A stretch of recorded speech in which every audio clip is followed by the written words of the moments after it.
Околу 300 дечиња на предшколска возраст од детските градинки во рамки на општина Тетово.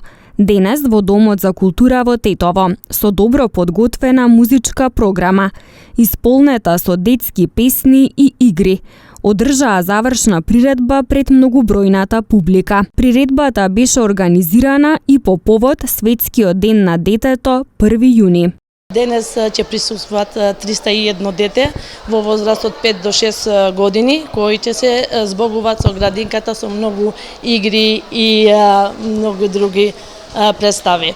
Ова церемонија се организира секогаш на крајот на календарската учебна година, па денес и по повод на Светскиот ден на детето го организиравме токму за овој ден да се збогуваме и со децата што ќе идат во училишта, па и овие што ќе останат да ги почитуваме и денот на Светскиот ден на децата 1 јуни. На свечениот настан присуствуваше и градоначалникот на општина Тетово Билјалка Сами, кој во своето обраќање говореше за правата на децата и унапредувањето на нивниот потенцијал. Инаку, општинската јавна установа Детски градинки Младост Тетово, заедно со центрите за ран детски развој и групите во други просторни услови, застапуваат над 1000 дечиња.